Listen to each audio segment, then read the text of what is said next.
Hello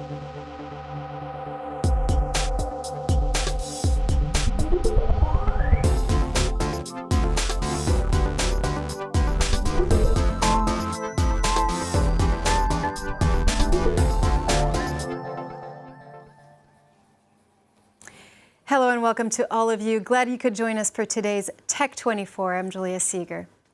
He's been named the third most influential black person in the UK in 2017. Ismail Ahmed is our guest this week on Tech 24. He tells us how his company, WorldRemit, is helping migrant workers send money back home. And in Test 24, we try LivingPackets, a concept that's shaking the express delivery market by using the permanent flow of travelers worldwide. But first, according to a recent report, a majority of young people in Africa now turn to social media to stay informed instead of TV. This trend, as well as the rising use of mobile phones to access news, are undermining traditional business models, as our correspondent Patrick Fondio in Abidjan explains. A transmission tower in the heart of Abidjan, symbol of state-controlled television in the Ivory Coast. It's a platform that is gradually losing its appeal. So how are Ivorians staying informed? This is one of the most popular programs on the state television channel, a talk show combining news, entertainment, and debate, sometimes even on taboo topics. This new format is particularly appealing to younger generations. It's a strategy used to adapt to changing media consumption habits, especially among the country's youth, a demographic the state cannot afford to ignore. 75% of the population is under 35. We have no choice but to go with the flow. We're forced to create and improve our content to make it more attractive, to provide a better digital experience to all Ivorians. But social media networks like Facebook are progressively replacing traditional sources of news. The Democratic Observatory of the Ivory Coast is one of the most influential groups, shaping citizens' opinions on politics, scandals, and corruption. The group has more than 100,000 members, including Ismail. With traditional media, the news is not necessarily independent. You can't really say whatever you want. The content is filtered. Social media allows you to talk about anything at any given time. Social media has also become a useful platform for citizens like Nanny Sista, a pseudonym for this young woman, largely unknown to most Ivorians, until she became an online activist, capable of mobilizing hundreds of people. Thanks to Facebook, she led a successful campaign to free 3 students that were arrested during anti-government protests. I had to do something, so I fought for the students' cause until they were brought before the courts, and I had more than 1,750 shares. The appeal of social networks is expanding in the Ivory Coast, where some 3 million people have Facebook accounts. Networks that are praised for freer and more independent news, though they are often tainted by false information. It's a growing trend in the Ivory Coast, where rumors have never been so pervasive.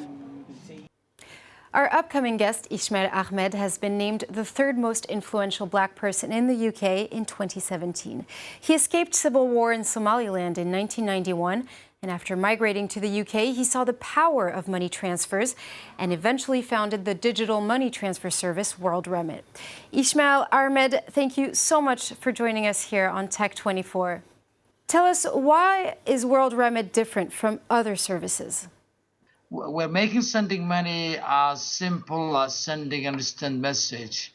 We're enabling migrants to send money faster, low cost, and easy. Today, 9 out of 10 money transfer transactions take place at corner shops, convenience stores. It is like 20 years ago when we used to go to travel agents to buy tickets. That is what is still happening in the remittances space. But that is beginning to change now because migrants have now smartphones. So we're offering something which is easier, faster, more convenient than the traditional money transfer services. And now, Ismail, how does mobile money, fintech, and your business model help with financial inclusion? What can people do with mobile money? Today, there are 500 million people who were previously unbanked. who have now got mobile money accounts. And what is a mobile money account? It means somebody with a very basic feature phone where the mobile number becomes the account number. So it operates like a bank account. And so somebody can use that, the mobile money account, to store money, to receive money.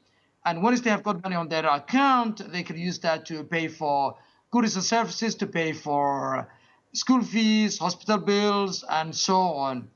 And so WorldRemit is connected to 130 million mobile money accounts of the 500 million global mobile money accounts.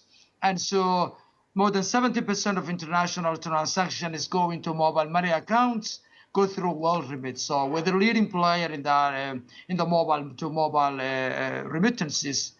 But we've seen a phenomenal growth of mobile money that is really helping us transform the way people send and receive remittances. And briefly, we spoke about the unbanked, but your service is also helping empowering women in Africa. Tell us more about that. When we first started to send money to many parts, particularly in Africa, like the traditional players, Western Union and MoneyGram, we were almost 100%, our transactions were 100% cash pickup. We were always digital and cashless in the send side. And so as majority of the recipients live outside the main cities, often people used to travel to bank branches in the big cities. And often it were men who used to collect money, sons, husbands, and other relatives of recipients of remittances. Although in reality, it's women who are responsible for household budgets. They are often the ultimate beneficiaries of remittances. And mobile money is changing that, because increasingly now it is women who have the mobile money accounts. So the money is going directly to them. And so what we have seen is that as we connect to more mobile money services, we're seeing women becoming increasingly the recipients of remittances. So in other words, mobile money is really cutting off the middleman. Ismail Ahmed, CEO of WorldRemit, thank you for that. It's time to welcome our in-house expert, Dhananjay Khadilkar, who's going to tell us more about other fintech initiatives. We're going to start with BitPesa. The word comes from Bitcoin. That's right, Julia. BitPesa is a Nairobi-based company that provides remittance and trading services using blockchain technology. Or rather, to be more specific, they use the Bitcoin exchange. So this is how it works. After registration, a user puts in the amount of money he wants to transfer. Now that money gets translated into the equivalent of the currency that is to be received, and subsequently a portion of Bitcoin is generated. Now the user, he puts in the receiver's address, different details, and he also gets a Bitcoin address where that Bitcoin is supposed to be deposited. He has 10 minutes to deposit that Bitcoin, and once that deposition or once that transaction is done, the receiver gets the money. Now, one of the biggest advantages of using this system is that it is cost effective and it is very quick. So it's a matter of 15 to 20 minutes when this transaction gets completed. But there's also a slight drawback, because as now we see the volatility of all these cryptocurrencies. Right. So that has to be taken into account. And now water supply, access to water supply is still a big problem in developing countries, especially in Africa. But cashless concepts are trying to change that. Tell us more about what Uduma is doing in Africa. Well, Uduma, a French company, has tied up with another French startup, Payntech, in order to improve the water supply systems in Mali, in this example, as we see.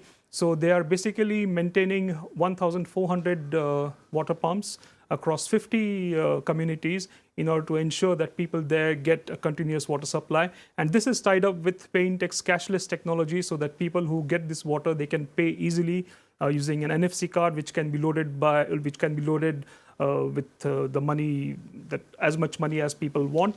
And at the mobile terminal of the pump, there's a person who mans the pump, of course. The people who use, or the people who consume the water, they can pay using this NFC card. So it's very simple.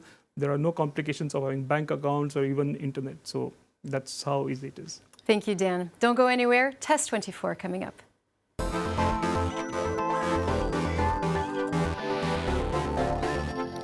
Every day, millions of people travel short or long distances by air and by train everywhere across the world. Building up on this fact, the French startup LivingPackets has had the idea to turn every one of those journeys into deliveries. Dan, tell us more about this concept that's really set to disrupt delivery systems.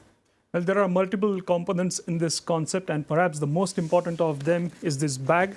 It's a connected bag. You can connect this bag to a dedicated application through Bluetooth. So before doing anything, you have to put the package inside this bag. And to start with, you can just hold this bag like this. Right. It will tell you the weight of the package. The second component is something called a Guardian. So Guardian is essentially a collection and distribution center which are located close to railway stations. So you have a choice. So either a local courier can pick up this parcel, or you can take it to that center.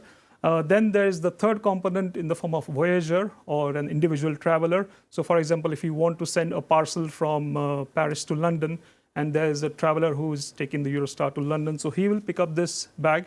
You will be able to monitor the package as it travels in real time. You'll know where it's been sent, at what time it will be delivered.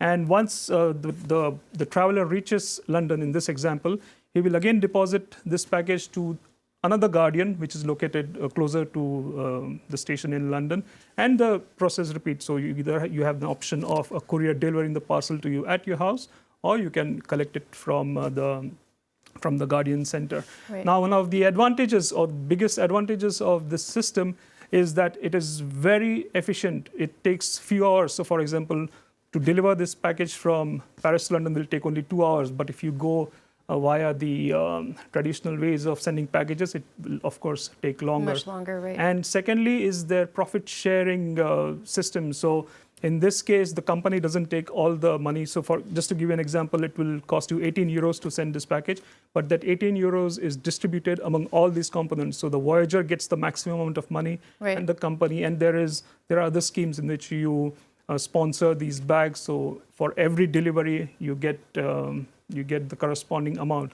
So this is a truly shared economy system that we are. And it's also very green because it takes advantage of, it doesn't have any carbon footprint. It takes advantage of other travelers. Thank you so much, Dan. That brings us to the end of this week's edition of Tech 24. But do stay with us here on France 24.